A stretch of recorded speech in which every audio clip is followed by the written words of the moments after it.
Hey everyone, welcome back to the Arsenal 86 podcast. It's your boy Byron. And it's Paulina. We have so much to discuss. Y'all saw the game. Y'all know what happened. We are going to recap it a little bit, but honestly, we're just going to go all the way in. My first question, P, is this. Do we partake in the dark arts? I don't even know what the fuck that means. That's some of those better shit. What do they mean by that?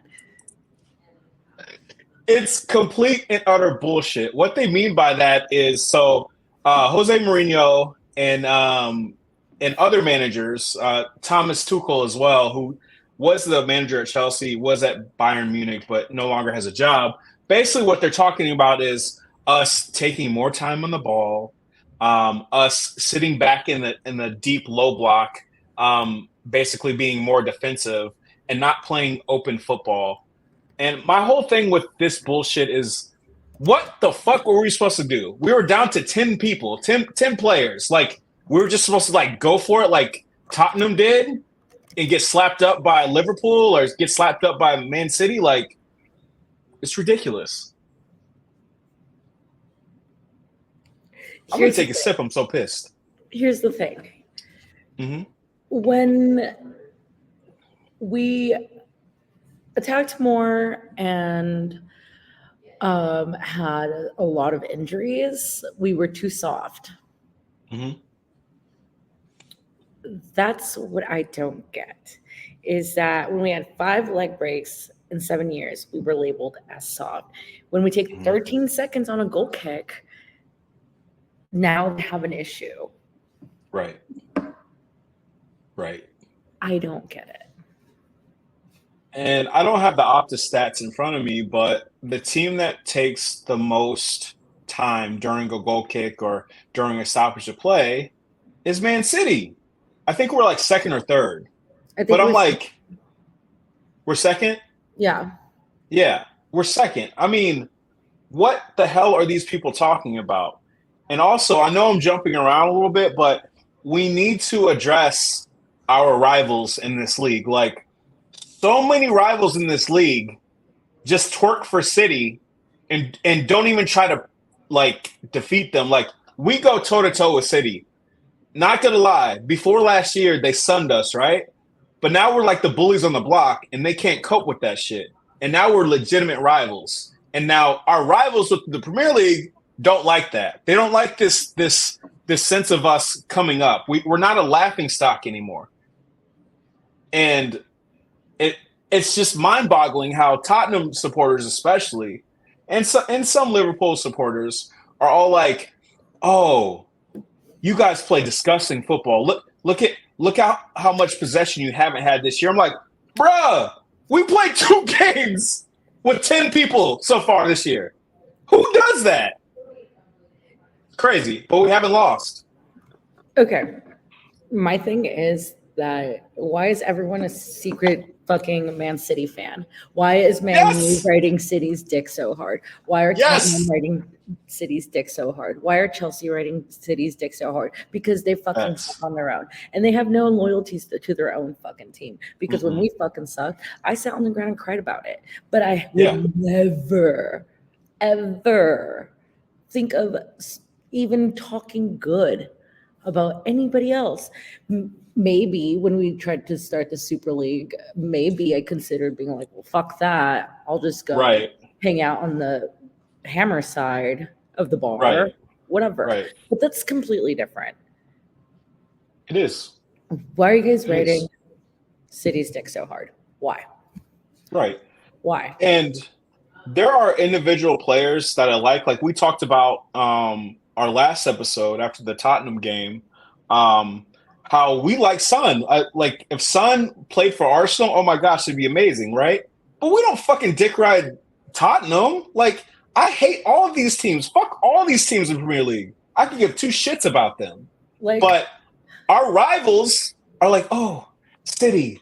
I don't know. I like their colors. Or oh my gosh, Pep. Like I don't give a fuck about any of that. here's the thing. Me and my friend were talking about this. Shout out Nicole. She is a Man U fan. Nicole, the only one that I love. Anyway, XL Glen Coco on Twitter. But me and her were discussing that we are haters first, fans second. Yeah. But I think this is something that people don't understand, as well as women's supporters specifically. We are haters first, fans second. And we will get into injuries. And someone earlier asked me if I had no shame. And I said, no. I want women's soccer levels of shithousery. Yeah. Fuck your players.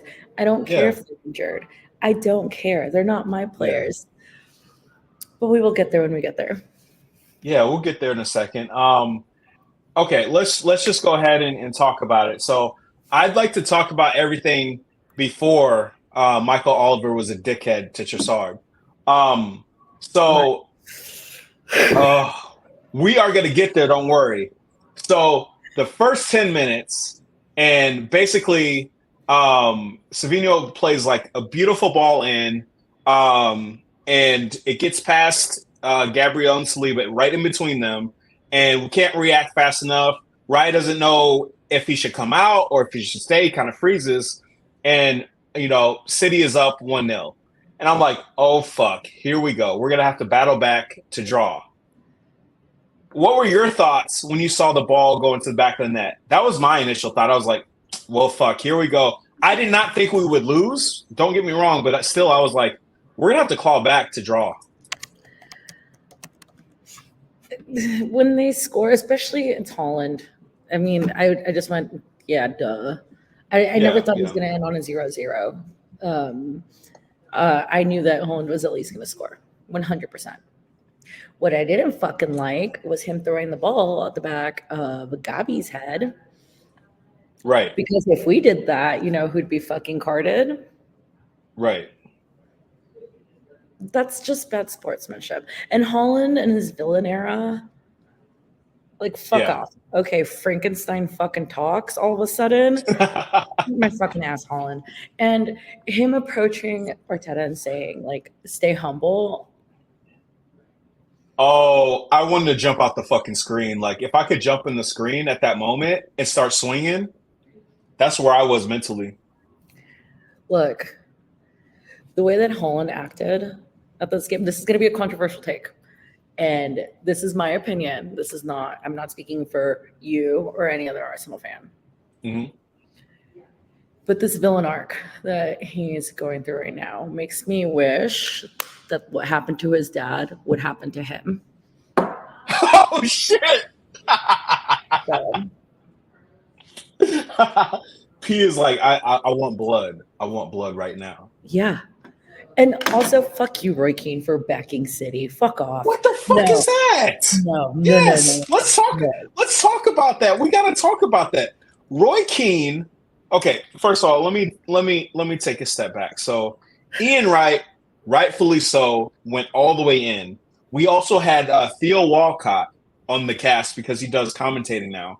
He went all the way in, and then Roy Keane comes out like, well, what about Arteta? What about his attitude? Like, I didn't see anything wrong with the sending off. I'm like, bruv, did you play for Man United or did you play for City? Like, I can't tell. Like, our ops are their lovers. Like, I can't tell anymore. It's disgusting. Could never be. Could never be. No. Like, makes no sense. And Peter Schmeichel said the same thing. Which, I mean, we'll get to this stupid fucking ref in a second. But this is one of the biggest games of the Premier League so far. And Michael Oliver went and tried to ruin it. Mm-hmm. He did. Soft yellows. Like, all these emotions flying out. Why couldn't he just stay out of the fucking way? Right. It would have been, I think we could have ended 4-3, 4-4, 5-5, like levels of goals if he would have just fucking minded his own business. Yeah, I think so too. Like, he took away a classic match from us. Like, it was going to be one of those matches, like you said, like, 2-3, 3-4, 4-5. where we would just talk about like years down the line, because contrary to what I thought would happen and Crunk thought would happen during our breaking bread last week, it was an open game. It was like so back and forth. Like there were so many avenues to attack, and it was gonna be a fun like throwback game, like from the like I don't know like 2012 or whatever. Like it was gonna be a lot of fun, but they killed that. He killed that, and I'm sorry. Like they need to go to the rules commission. Not even wait until fucking next summer. Go to the rules commission now and say, hey, that whole yellow card for moving the ball, that cannot stand, because we saw flying elbows. Like I think Havertz took one to the neck. Saliba took one to the head, and they were just like, "Oh no violent conduct. That's fine." But a pushing of the ball, and who are these superhuman? We're gonna just jump right into the red card. We're getting really fucking ridiculous reds. Yeah, and we're killing it with playing with 10 people. Like fine, like yeah. We're fine. Should it be happening? No. But these are ridiculous. They are ridiculous. Ridiculous. And it's like, it's mind-numbing at this point, because I was like, well, not even but when it happened to Declan Rice, first of all, I was like, welcome to Arsenal. If you're at West Ham, you would have never gotten this card. You're officially a gooner now. But secondly, my next reaction when it happened again was, oh my God, it's happening again? Are you fucking kidding me? I thought this was just a one-off. But no. For if you have this badge, you cannot have any margins for error, because you're not going to be treated equally. Like I can't remember. I think it was Daku. Yeah, it was Daku and then Bernardo Silva. They both pushed the ball away, and nothing happened to them.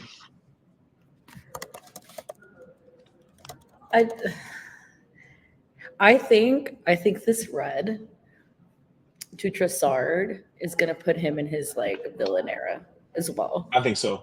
I think it's gonna turn him into like a Xhaka level shithouser, where he's like, fuck it, if I'm getting these kinds of reds, then let me fucking earn those reds. Yeah, I can see that. I'm not like, he's not the most careful player. Is he tactical? Yes. Is he super careful? No. Could I see him tackle someone's studs up on purpose? 100%. Like our sleepy boy is a secret sleeper agent is what's happening. And I think our players are getting fed up with it too. Yeah. But they also know how to react. And you know what? I think that the way that Holland acted, I think that the way that a lot of the players acted after this game, like Rodri, right? Yeah. I think they're realizing that they can't bully us anymore. Mm-hmm. And you know what? And while we're at it, fuck Rodri. I don't give a fuck that he's injured. The motherfucker deserved it, and he wants to talk shit like on his way of getting wheeled out. But that's what he gets. Now he's out for the whole fucking season. Fuck you. I don't care. I don't care that your players are injured. They're not my fucking players. Yeah, and anything that puts us to the advantage is a win to me. Yeah, and come on now, like when this is my opinion. A lot of people were saying, you have no shame, Paulina. How can you cheer this on? Or they were saying, don't cheer on a player's injury. No, I don't give a fuck, because you know what? Again, I'm a hater before I'm a fan. If I'm going to be a hater, I'm going to be a hater all the way the fuck through. I will cheer on your downfalls in every single way, especially Man City. Yeah. Well, I mean, I recall when, first of all, some of the loudest people that like to admonish Saka for fucking limping when he like puts in a shift every fucking week and put in a shift for his country every fucking week are a lot of City fans and a lot of Chelsea fans, of course, because they're all Palmer fanboys. Palmer had one good season. He won't be heard from ever again after this. But and let's not forget that when Odegaard went down, they were cheering for that shit. And I'm not even gonna forget about that. Like, fuck that. Yeah, they were trying to compare like to Holland for those internationals, and they're like, I'm glad it's Odegaard that's hurt, not Holland. Like, yeah, fuck you. Yeah, fuck you. Like, seriously. And going back to what you said about how like we're the bullies now, and City is reacting to that. Like, what's the worst thing that a bully will see you become a bully, and what's the worst thing to them? Them seeing how weak you are and looking at their weaknesses and exploiting that. We saw City's weaknesses, right? And we exploited it. Like, for instance, Pep, I don't know why he didn't do it, but thank God he has Grealish buried in hell on the bench. Because when we went down to 10 men, I was like, oh shit, here comes Grealish. No, they had fucking they had not John Stones, but Ruben Diaz. Like, they had him like launching long balls. I'm like, okay, that's fine. We can do this shit all day.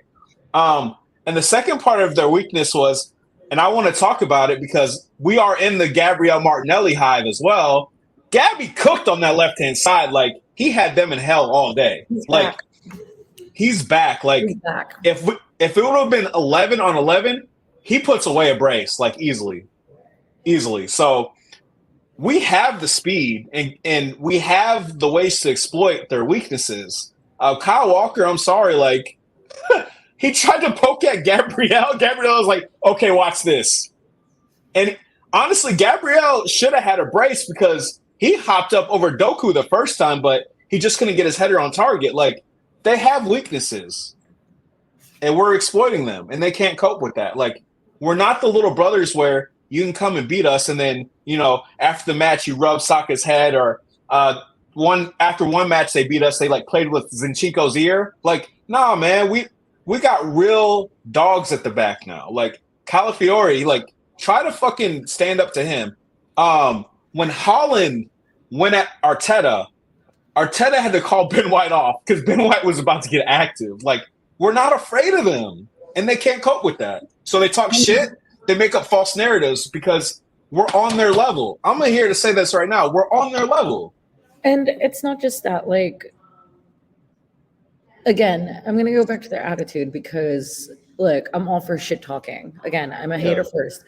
But the way that, like, we're getting under Pep's skin, the way he kicked the seat, that would have been a red for Arteta if that's what Arteta did, right? Yeah. Like, we are not afforded the same grace. Not at all. And that's not at all. It is what it is. Yeah. Arsenal, baby. But, like, I don't. Okay. Let's talk about Calafiori's goal. My gosh, go ahead. Was to run straight to Arteta and hug him. That warmed my heart. Yeah.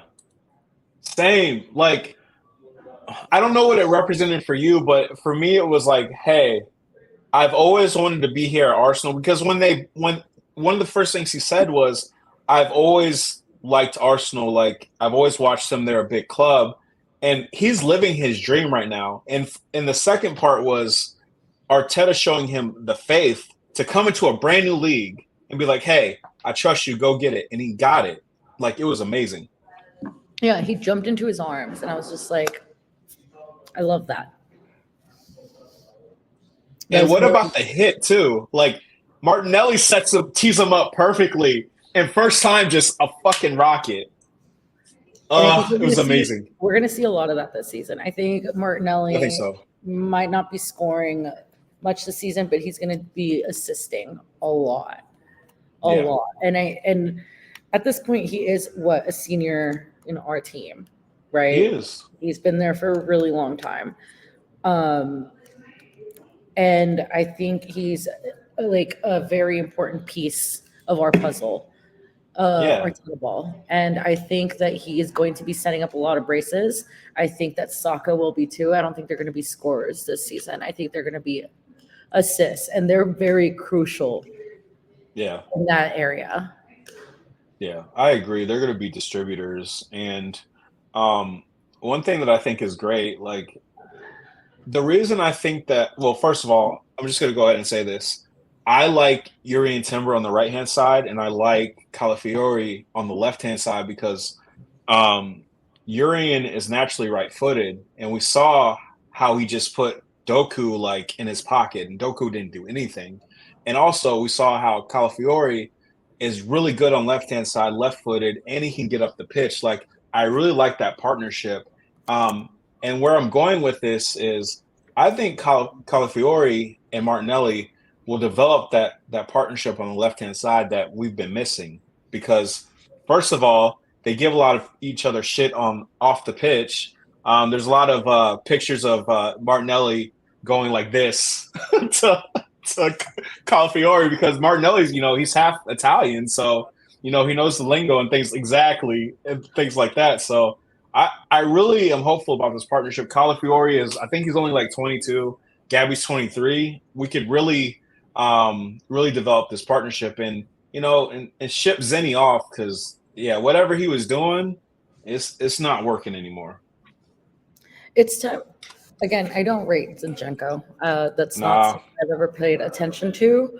I think he's emotional on the field. I don't think I'm not saying it was a bad sign. It's just a sign that I don't care about, right? Yeah, right. Did he benefit us at some point? Probably. When he has his head in the game, is he good? Yeah. That's very few and far in between. Same with Party. Like Zinchenko and Party can leave. Yeah, they can go. I was actually so I think the strategy. I'll pretend that like the red card didn't happen. I think the strategy was to get Party off and get Jorginho in, because I love Jorginho in those type of games. I just do, because we have more control in the middle. Party is just slow as shit. He really doesn't contribute much. And I really would have liked to see Georgie get into the match, but it is what it is. I love Georgie, man. Me too. I think he's a great senior player. Again, in the past, we saw a lot of Chelsea secret agents, but right now, I think with how Chelsea doesn't even have a bench; they have a fucking bus. Like fucking warehouse. Yeah. I think that these Chelsea players that were maybe once stars at Chelsea are seeing how amazing Jorginho, how Kai are doing. And they want their playtime, Mm-hmm. and they want to shine and they want to be coached. I mean, it's something that I've always said is having a high turnover manager, like a high turnover rate of manager changes, is going to be historically bad for your team, because you change coaches every season, you're never going to learn anything. Mm-hmm. It's like how I didn't learn fucking math in 4th grade because I had 7 different math teachers. Like, don't ask me about fractions. My brain will blank. Whatever, Mm-hmm. right? If you don't have like a consistent teaching, then it's never going to work out. And you're seeing it in Chelsea. You're seeing them suffer. Look how low they are on the table, and good fucking suffer. But it is what it is. And you know what? I'm ready to see Sterling. I'm ready to see Sterling out there. Yes. And I think that's so this year. Here's the thing. I think we have to be jumping around a little bit, but you brought up Sterling, and I was thinking about this today. We need to be competitive in all cups. Tomorrow, we're in the Carabao Cup against Bolton, and I really do want to see Raheem start in that match on the left-hand side. I do think Saka will play a little bit just because, he was subbed out at halftime because we're down to 10 men. But I really want him – I want him to take this opportunity because I really think he'd be a valuable person that could fill in for us. And maybe he could take a little of a pay cut and stay if this audition goes well. But I want him to cook because we take Chelsea's rejects and we shine them off and get them all polished and gold, and we cook. And I fucking love that about us. Arteta is he's really good at that. Yeah, and then I wanted to bring up Mile Lewis. Yes, we need to. Go ahead. What a sweet baby angel. He was nothing but grateful, and I love that. First of all, to take the instructions from Arteta to like kind of be a coach on the sidelines and tell Ryan to actually sit down because he's injured. Like he's such a G for that. Like nah, he's good. I think he's going to be really good, and of course he has to feature tomorrow as well, just for our rotational value, and also so he can get valuable minutes. Like to be a fucking 17-year-old and have that presence and be fearless to get on the pitch against Man City, like, yeah, we're raising some dogs now. We're no longer puppies. Like, yeah, we're good. Yeah. I do want to sidebar really quick. I want to bring up Man City versus Arsenal women's. Yeah, go ahead. Also ended in a 2-2. Yep. But Viv. That hurt. That hurt watching her score against us. I think we did her dirty at the end of the season. I think we let her go. We should have renewed her contract. That was 100% our bad. But watching her score for Man City against Arsenal, that hurt deeply. Yeah. Yeah. I mean, so I have conflicting emotions. First of all, I'm with you. I don't think we should have let her go. I think we did her dirty. But still it is painful to see a legend come back and score. I mean, she's meant so much to Arsenal too, and for us to have stiffed her like we did, and then for her to to come back and essentially cook us, like it's like a reminder of how great she is. Oh, that did hurt. But again, talking about women's Arsenal versus Man City, I want the level of shithousery that they were having. Katie was not having it. She was tackling. She was in there. Like, let's be honest. Not at all. Let's be honest. This has been said. Men's teams, they're fucking crybabies. Yeah. Women's teams, they're completely just chaos, hell, shithousery. I need that level of shithousery. I need less complaining, more tackling, and getting the fuck up and just getting back into it. Fuck it. Fight someone on the field. I don't care. But get to it. Yeah. Well, I mean, the thing about exactly women's teams, it's like, okay, shit, you wanna play like that? Okay, we'll get it back in blood. While, conversely, this is just top of mind because both teams just played, men's and women's. Like, how many times did the Man City men surround the ref like a bunch of bitches? Like, just get physical. Just get physical. Don't cry to the ref. Just get physical. They were talking a lot of shit. That's all they want to do. They're yapping. But no, it was a good match. The women's match for sure. Like, I didn't think Mito was clutch first of all, but I was like, I thought Man City. I thought Man City was gonna win 2-1. I'm not gonna lie. And Mito came in at the 80th minute and was like, "Nah, I got y'all. I got y'all. Don't worry." Yeah, but she's a fucking legend. She is. She truly is. I mean, also very funny now that Viv and Beth play against each other. That has to be awkward at home, man. That's crazy. I'm sure they have a rule where whatever happens at the game, they don't talk about it. You have to. You have to. But Viv scoring on you and then you coming back and being like, fuck you, wifey. That's pretty fucking funny. Also levels that men's soccer could never understand. You're playing against your partner. Yeah. Yeah. That's no. That'd be so difficult. Yeah. Holy shit. That would cause fights in my household for sure. Yeah, it'd be so you don't talk to me. So what the fuck was up with that studs up challenge? What? It'd be so much shithousery at home. It'd be so funny. Mm-hmm. Oh, before we get out of here, I just gotta get this off my chest. Fuck PGMOL.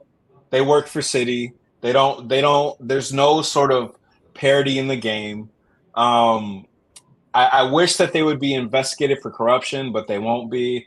People are conveniently saying, "Oh, they're not corrupt; they're just inept," and it's like, well, if it continually happens and there are conversations about it, and you continue to do the wrong thing, I think it's corruption. I don't think it's being inept. Like they know what they're doing. They're doing it deliberate.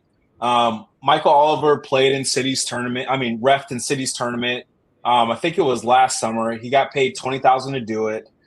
Usually, Premier League refs make $5,000 per game, so they quadrupled his salary, and it's obvious that this type of investment is paying off. For Michael Oliver, we are the most red carded team. He's given us 7 red cards during his tenure. He hates us, and it's blatant that we're never going to get a fair shake with him and other refs. So fuck all y'all. Fuck PGMOL. I hope all y'all burn in hell. I just had to say that. That's therapeutic. That's better than therapy. I back that so hard because I remember, I watched the game.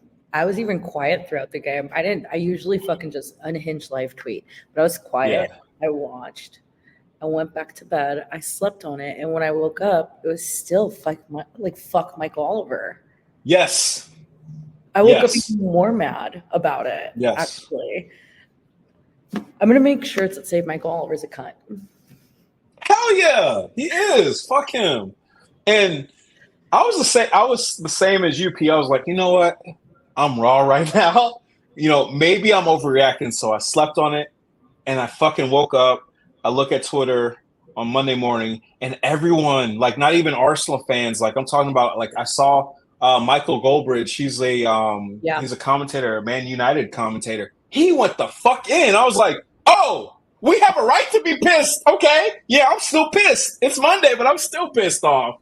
So, when I saw Michael Goldbridge's commentary, I was like, so I'm not fucking crazy. Exactly. Exactly. And I want to touch on 2 more things before we get out of here. So, Bernardo Silva, Mr. 5'3" with an attitude, wanted to talk all this shit about how Liverpool plays the right way. They play good football. Arsenal doesn't do that. And I'm like, oh, you're really upset, bro. We really got under your skin. I love it here. I love it. You're thinking about us when you sleep. You're thinking about us when you wake up. You got February 1st circled on your calendar. I love it here. It wasn't like this for a while, but I love it here. We're back. I just want to touch on the dark arts thing. Yes, let's do it. The dark arts, do they really mean passion? Is that dark arts? I saw someone post that about you remember the little drawing Arteta did? Yes. Is that dark arts? Friendship and passion? They hate to see that a whole team is actually friends with each other. I think what's happening with Arsenal is Ted Lasso levels of locker room stuff and how much they all love each other. Yeah. And people can't fathom that you can love your job so much and that it's not just football, that you like coming to work, that you love your teammates, you love your coach. That's dark arts. Dark arts is that they're not friends with each other. Right. They're not friends. Our boys vacation together. I'm saying, I saw Odie. You saw Odie and Havertz. They had their partners. They were just hey, we on a yacht. Other teams don't do that shit. I'm sorry, they just don't. It's just a job for them. That's it. They talk shit because our boys set boundaries. Ben White not wanting to play for England. England, yeah. Them not not being bullied on the field. Magallanes standing up for Arteta. He was like, what the fuck are you saying, Holland? Shut your mouth. Yeah. He's out here talking out your ass. Fuck off. Yeah. And like you kind of alluded to earlier, P, Holland is in his villain arc. I almost feel how a teenager gets moody sometimes, certain teenagers, I remember I mentor kids, and sometimes you have teenagers that are moody, and it's I just feel like Holland is like in a moody phase. Like he's not even a serious person. Like if Holland stepped to me, like I wouldn't even fucking flinch. Like he's just like. And the thing that pisses me off about Holland is he goes for the smallest person. Like he's chatting up Miles. What's the kid's name? Our 17-year-old.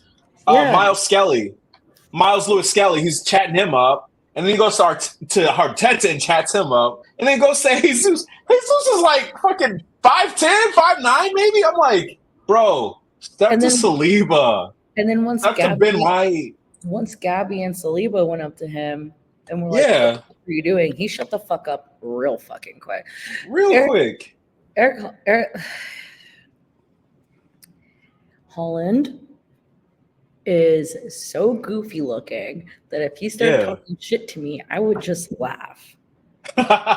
Right. Erling is like, what, 24? Yeah. That means his brain is just getting done developing. Right. Like he's going through like second puberty, essentially. Exactly. So I'm like, bro, I'm not even listening to anything that you're saying because I can't take you seriously. Like, you don't have an ounce of dog in you. Like, yeah. That's all I'm gonna say about that. And the last thing I want to say is I have never heard so many Man City fans take a press conference after a match. Like, it was like fucking everyone got on a podcast mic in the Etihad, and even Akanji, I'm like, bro, I have never heard you speak before, but you found your voice this week? For real? Okay, gotcha. Y'all are weirdos. Weirdos. Whatever. They're goofy. Goofy. They're really goofy. Well, so tomorrow, of course, we take on Bolton. I don't know. I'm expecting a lot of rotation. I'm expecting us to win maybe 2-0, 3-0. But yeah, I'm excited to see what the kids have to offer because I feel like, we're gonna have to play probably our 16-year-old goalkeeper because Neto, who's the backup, he's cup tied. Raya is injured. Apparently he got a cut on his leg or something. So yeah, it's gonna be youth, and I'm actually happy because we haven't really played youth players in a long time. So I'm excited to see what they have. No, and you know what? I don't really care about the Carabao Cup. So if we play youth and we lose, like, no skin off my back. I want us to focus on the league and champions. Yeah. And I think Carabao is just going to distract us from that. So I'd rather just bow out of it ASAP. Yeah, I totally agree with that. Of course, I want Champions League and I want the Premier PL title. Yeah, those should be our main focus for sure. But yeah, this this felt good. This is like a therapy session. Like, talking to my therapist about Arsenal, and like, he didn't really understand, but like this venue right here where we can just vent, like, this is great. I love it. I mean, we message each other throughout the week about like just updates, like the Odegaard update and how he's going to be out for a while, unfortunately. But this is always fun to me. And I came in heated. I'm still heated. Fuck Man City. I don't give a fuck. Fuck them. Yeah. Fuck Man City. We'll see y'all at our place in February. Shit, I might even go to London for that game. I'm gonna look at tickets and stuff to see if I can actually get over there. Because that shit's gonna be legendary. As long as we don't get any fucking red cards, which isn't a guarantee, but we'll see. If not, maybe we'll just meet like halfway in Chicago or something and go like to. Hell yeah, that should be fucking litty. All right, y'all. Thanks for joining us, and until next time, y'all be safe, and we'll talk to you later. Bye. Bye.